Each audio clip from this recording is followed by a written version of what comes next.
वो मनोकामना पूर्ण करने का एकमात्र साधन कामधेनु, जो कि ऋषि मुनि महात्मा भी मतलब अद्भुत चीज़ है यहाँ। तो मैं चाहूँगा आपसे कि आप इस समाज के बीच में आप इस अध्यात्म को, हमारे सनातन धर्म के जो धरोहर है उसको आप। दोस्तों नमस्कार। भारत में ऐसे कई स्थान हैं जिनका जिक्र धार्मिक ग्रंथों और काव्यों में मिलता है। मंदार पर्वत भी इन्हीं में से एक है। सभ्यताओं के उत्थान पतन से ही इतिहास के चेहरे सजते और बिगड़ते हैं। इतिहास निर्माण में पर्वतों और नदियों की विशेष भूमिका रही है। भारत की पहचान पर्वतों और नदियों पर आधारित है, लेकिन विज्ञान की बढ़ती हुई प्रयोगों ने पहचान के मापदंड को ही बदल दिया है। तो चलिए आज आपको बताते हैं मंदार पर्वत के इतिहास के बारे में।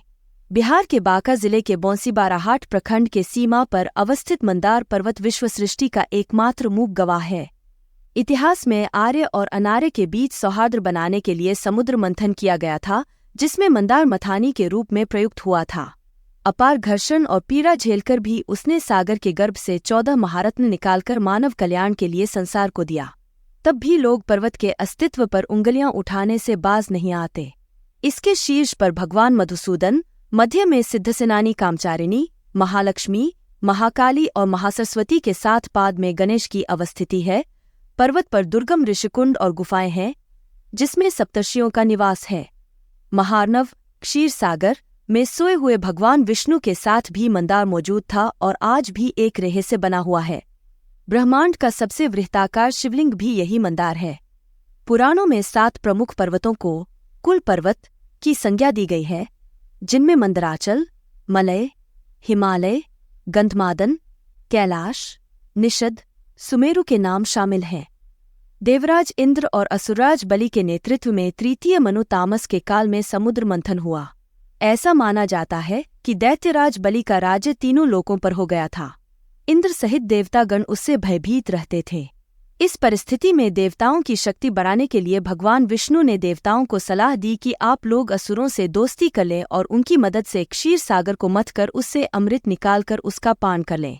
यह समुद्र मंथन मंदार पर्वत और बासुकी नाग की सहायता से किया गया, जिसमें कालकूट विष के अलावा अमृत, लक्ष्मी, कामधेनु, ऐरावत, चंद्रमा, गंधर्व, शंख सहित कुल 14 रत्न प्राप्त हुए थे।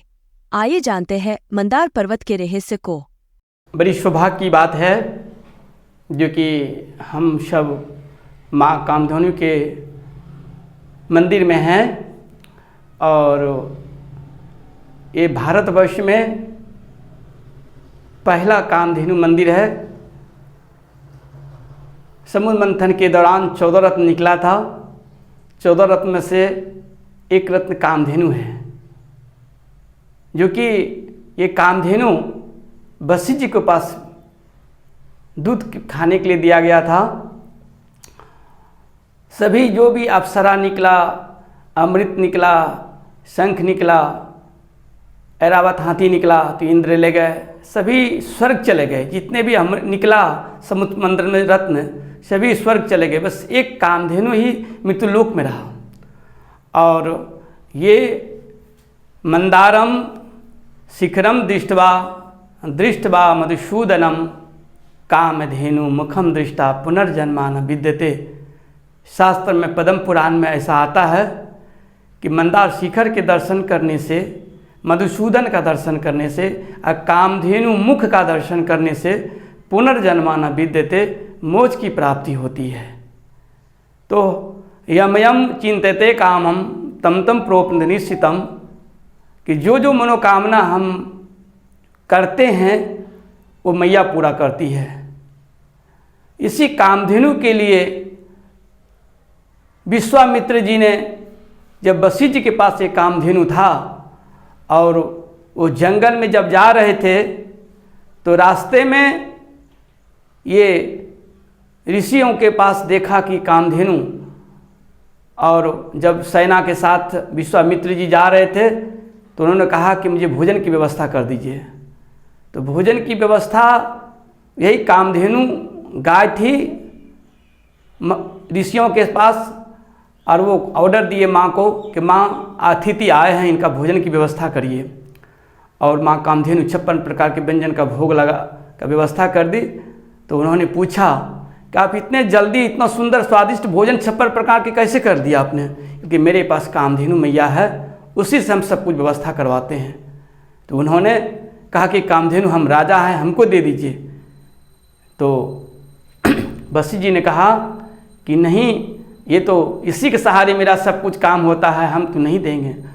और वो ज़बरदस्ती चाहा कि हम कामधेनु को लेके जाएं। तो कामधेनु मैया फिर गई नहीं, युद्ध हुआ, युद्ध में हारे, फिर वो आकर के अपना तपस्या करने लगे। तो कामधेनु का मतलब होता है कि जो मन में इच्छा हो वो पूरा करे, इसी का नाम कामधेनु है। तो पूरे विश्व में कहीं कामधेनु नहीं है, साथ में माँ नंदिनी और कामधेनु दोनों इनके साथ जुड़ा हुआ है। और मैं चाहूँगा जो भी मंदार के क्षेत्र में भक्त लोग आते हैं उनको मंदार के दर्शन करने के लिए उनको कामधेनु का दर्शन निश्चित करना चाहिए, क्योंकि कामधेनु के दर्शन किए बिना आपका मंदार का दर्शन अधूरा रह जाता है। मैं चाहूँगा हम यहाँ के महंत प्रभु जी और हम चाहेंगे सभी भक्तों से, पूरे देश के भक्तों से, कि आप अगर मंदार के क्षेत्र में अगर आप दर्शन करने आते हैं तो एक बार हमारा कामधेनु मंदिर अवश्य पधारें, जो कि आपकी सभी मनोकामना पूर्ण करती है मैया कामधेनु।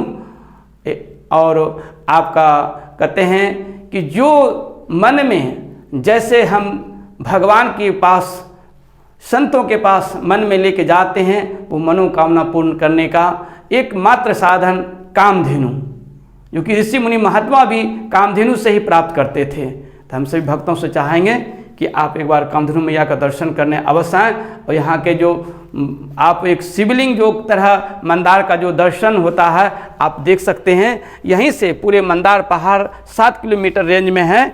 और ये आकर के आप यहाँ मंदार कामधेनु मंदिर से आपको शिवलिंग की तरह दिखाई देगा, ये आपको यहाँ से, इसलिए करके बड़ी मतलब अद्भुत चीज़ है यहाँ। तो मैं चाहूँगा आपसे कि आप इस समाज के बीच में आप इस अध्यात्म को, हमारे सनातन धर्म के जो धरोहर है उसको आप बताने का काम करें, इसको लोगों को जागृत करने का काम करें। प्रभु जी कामधेनु। पौराणिक कथाओं के अनुसार समुद्र मंथन श्रावण मास में किया गया था और इससे निकले कालकूट विष का पान भगवान शिव ने किया था। हालांकि विष को उन्होंने अपने कंठ में ही रोक लिया था। इसके प्रभाव से उनका कंठ नीला हो गया और वो नीलकंठ कहलाने लगे। विष के प्रभाव को कम करने के लिए सभी देवी देवताओं ने उन्हें जल अर्पित किया, इसलिए श्रावण मास में भगवान शिव का जलाभिषेक का विशेष महत्व है। पुराणों के अनुसार त्रिपुरासुर का भी निवास मंदार क्षेत्र में ही था। बाराहाट के स्थानीय जानकार ने बताया कि भगवान विष्णु ने मधु कैटब का वध कर मंदार आर्यों को सौंप दिया और कालांतर में यह भारत का प्रसिद्ध तीर्थ मधुसूदन धाम बन गया।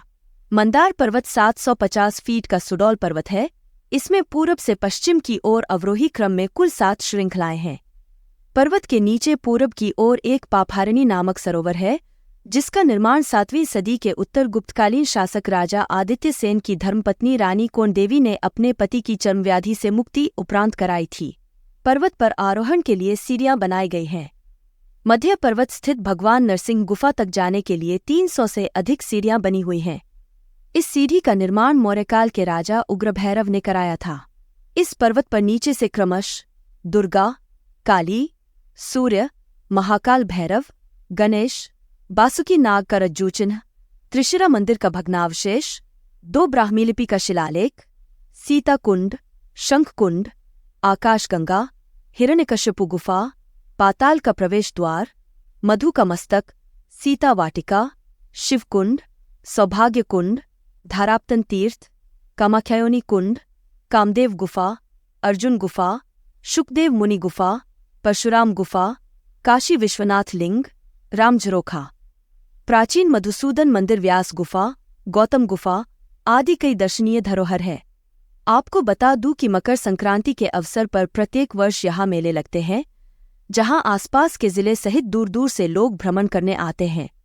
वैसे तो इस पर्वत पर भ्रमण करने के लिए साल भर देश भर से अनेकों सैलानियों का आना जाना लगा रहता है, मगर मकर संक्रांति पर इस पर्वत का अलग ही महत्व है। 750 फीट ऊंचे इस मंदार पर्वत पर आज तक लोग सीढ़ियों के सहारे काफी कठिनाइयों का सामना करते हुए चढ़ते उतरते हैं।